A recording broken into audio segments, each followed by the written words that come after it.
Hi there, George Leger III here with a new Logic tutorial on the AI instruments, otherwise known as the studio players. So, first thing we're going to take a look at is what each player does and how we can control them. What I'm going to do right now though is I'm going to play a little bit of this AI generated piece of music. Okay? So what I did is I programmed in all the chords, as you can see up here in the top.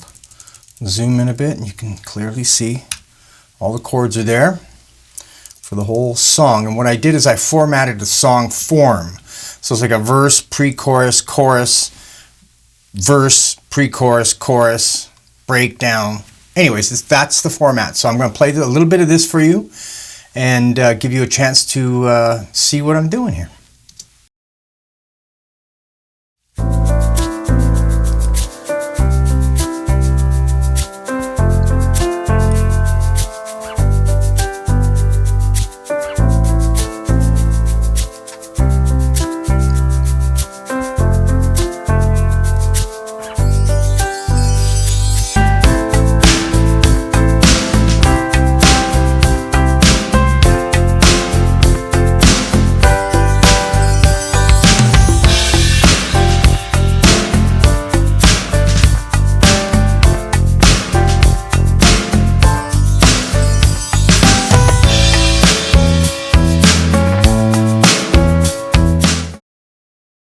There's a taste of what's going on.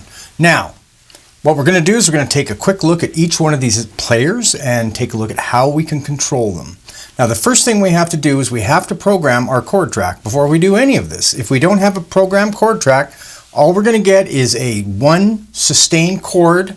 It will be the chord based on your key. Let's take a quick look. First thing I want to look at is the drums. And what we have here is a number of different ways to change our drums. So first off, let's take a look at the different kinds of drummers.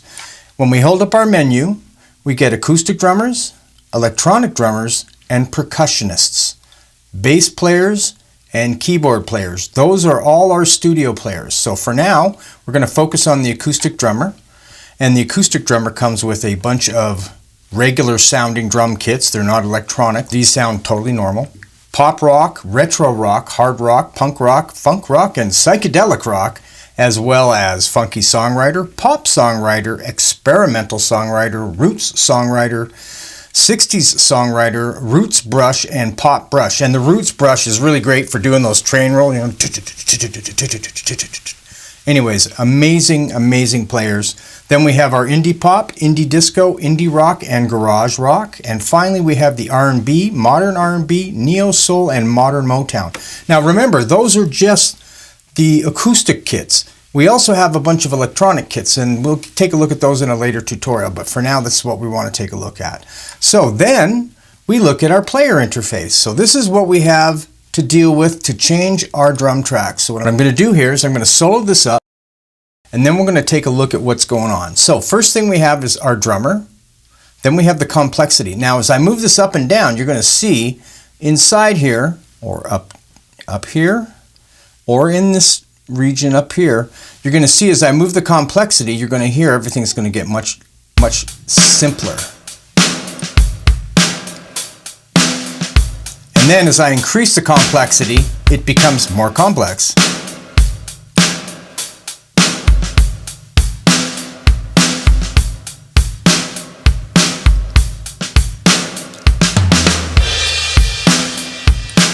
We also have intensity. The intensity brings up and down how hard the drummer is playing.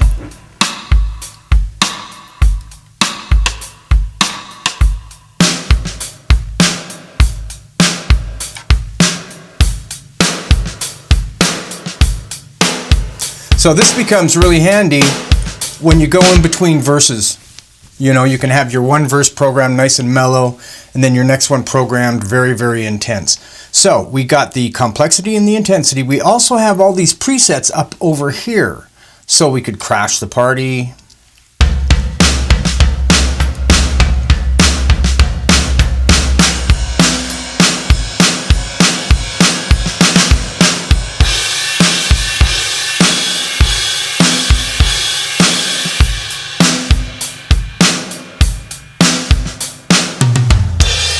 Those are the presets. These are the drum kit presets over here.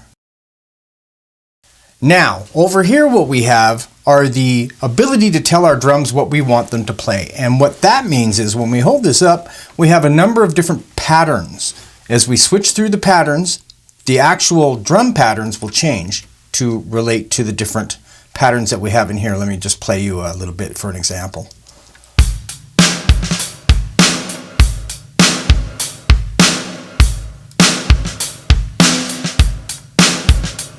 So as you can hear, each one of these is changing it up just a little bit.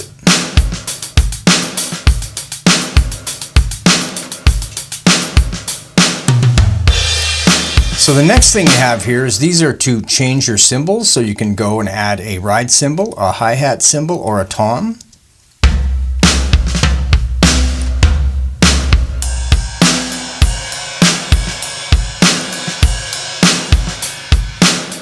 And you can turn off your individual drums, so you have just kick and hi-hat, for example.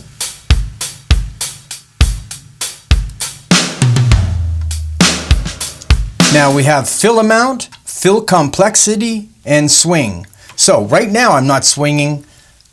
Here's what happens when we turn down the fill complexity. Everything gets much simpler. And when we hit a time when we normally get a fill, we're going to just hear a little teensy one, which should be at bar 26, between 25 and 26.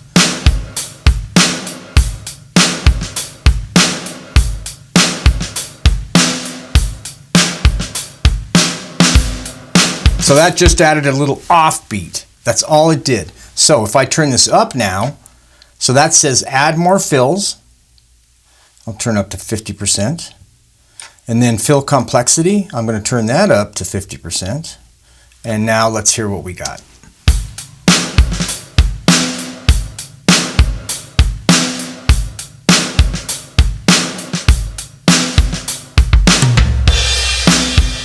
Nice little fill there. Not too complex, but very tasty.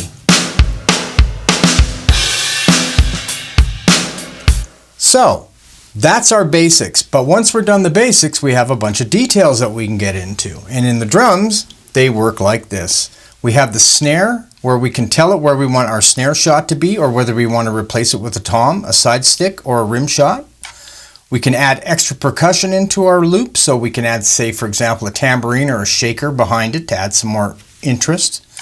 We can tell the hi-hat how we want it to be either automatically run by our session, closed, half open, open, and open wide, or wide open. Feel is to push or pull, so you can actually make it so that it feels like, here, let me push it.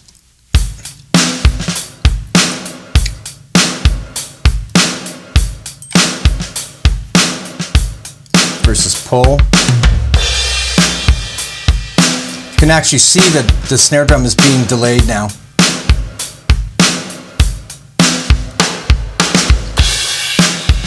Versus that, now it's right on the beat.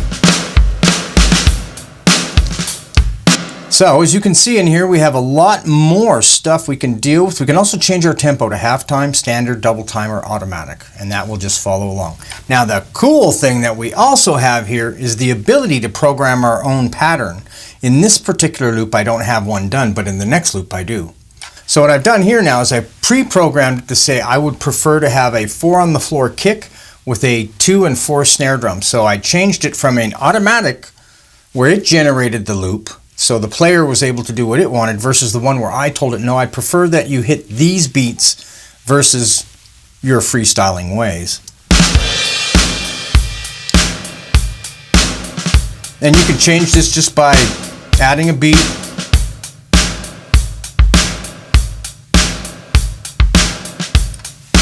You can make it as many bars as you like, as many steps as you want, up to 4 bars that is.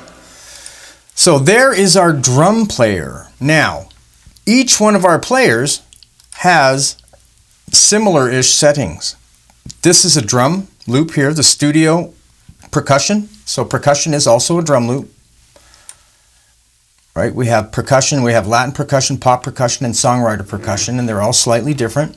Then we have the bass, and the bass is the same. We have the ability to change a bunch of different bass types here, and these are really fun. You would not believe how good. In fact, I'm going to go through in a minute and show you different examples of songs that I created using the same patterns, the same programmed chords.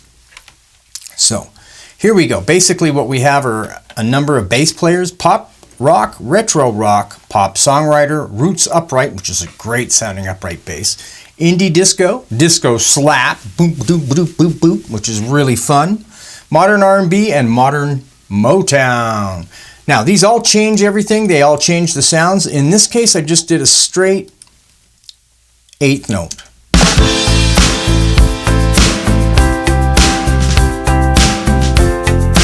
But as you can see, we have very, very similar ways to be able to program stuff here. We have all our different bass players, the complexity, the intensity.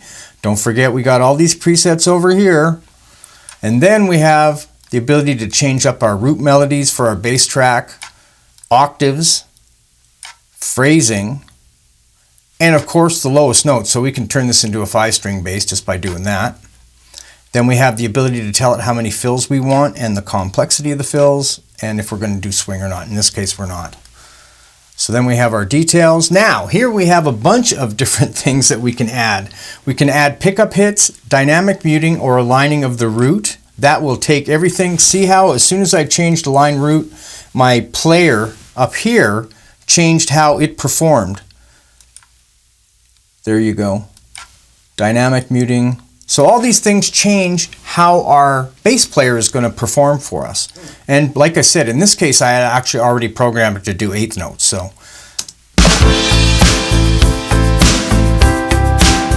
now this is easy enough to change too.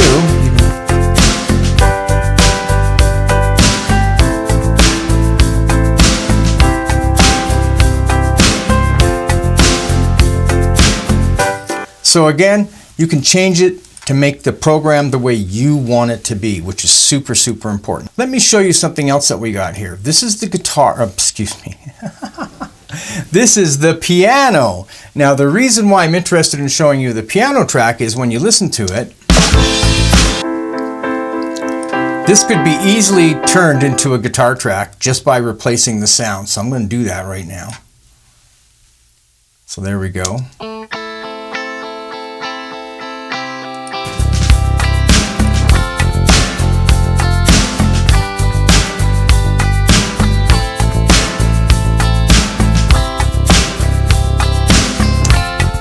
So the nice thing is, once you have the player programmed, you can change the sounds to make them into different instruments entirely.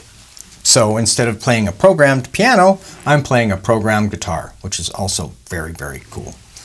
So now we're going to take a quick look at what you can do with the programming. In this case, I've done a pretty mellow song, but what I'm going to do now is I'm going to load up my next one here, which is the indie disco. So what I did is I took my indie disco, I took this program and I reprogrammed all of the notes. Instead of having them be pop rock or whatever they were initially, I changed them into indie disco. So now we get an arrangement, different tempo, different arrangement. Here we go.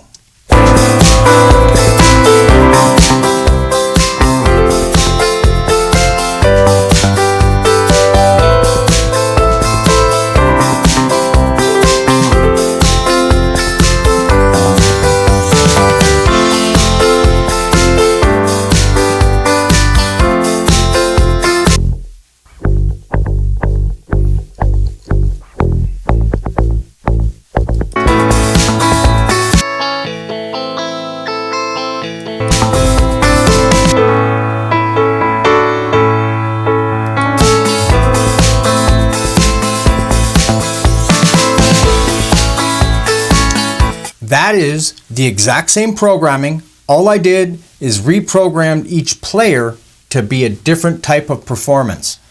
So here's another one. Let me show you the next one here. This is modern R&B.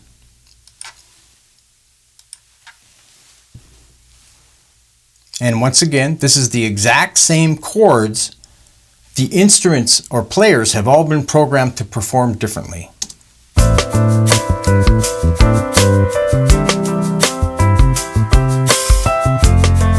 Listen to that bass part.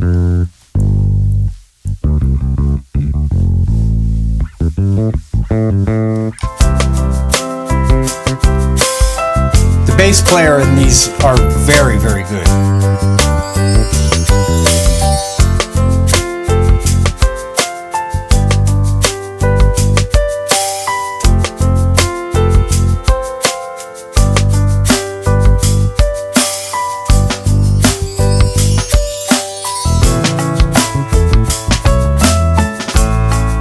Love the bass player.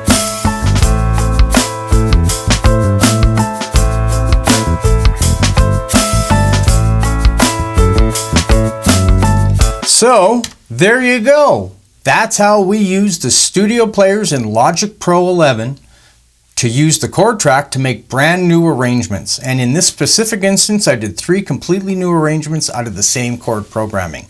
So, knock yourself out, have a ton of fun with this new Logic feature. I hope you enjoy it as much as I do.